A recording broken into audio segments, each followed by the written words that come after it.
Gulf of Mexico is a large ocean basin that is based in the Atlantic Ocean. It's largely surrounded by North America, United States of Florida.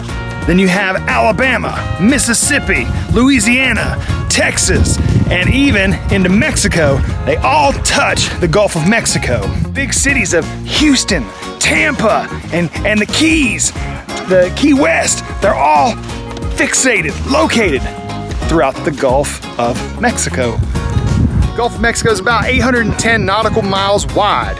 And if you look at the floor of the Gulf of Mexico, it's made mostly of sedimentary rock and sediments that will become sedimentary rock. Mexico and its tides, even though it's so beautiful, at over 600,000 square miles, the Gulf of Mexico is one of the largest bodies of water in the entire world.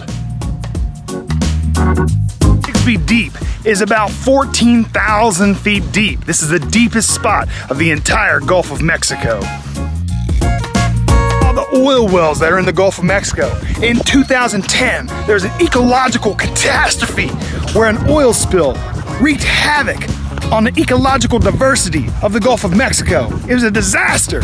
Good stewards of the earth, and especially the Gulf of Mexico, is very important because the Gulf of Mexico contributes heavily, mightily to the American economy because of its heavy fishing industry.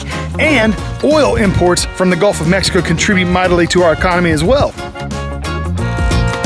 It's believed that the Gulf of Mexico was formed starting about 300 million years ago with seafloor subsidence. Pretty much the seafloor began to sink and created a big giant bowl or basin that we now call the Gulf of Mexico. First European exploration of the Gulf of Mexico was in 1497 by Italian Amerigo Vespucci. Get the itch to go scuba diving. Throughout the 1500s, there were many shipwrecks that left all kinds of treasures at the bottom of the Gulf of Mexico. We should check it out. The basin countries, or the countries that directly border the Gulf of Mexico, are the United States, Mexico, and Cuba. Dead spot exists within the Gulf of Mexico. You're saying animals die all the time. I understand this. But what if I told you that throughout the Great Plains of the United States, the great fields of corn, fields of wheat and grain, pesticides are used. And the pesticides wash through the tributaries of the Missouri and the Ohio River into the gigantic Mississippi River. Where does it all end up? Here, in the Gulf of Mexico. I don't know about you, I don't like eating pesticides and things that help plants grow, and I don't think the fish do either. And that's why the dead zone is located within this beautiful Gulf of Mexico. Baby, if you don't stand for something, you're gonna fall for anything.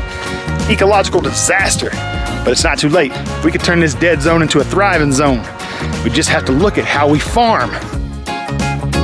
The two biggest threats to the ecological diversity of the Gulf of Mexico: agricultural runoff from the Mississippi River and oil drilling. The dead zone in the Gulf of Mexico is about 8,000 square miles. Think about that.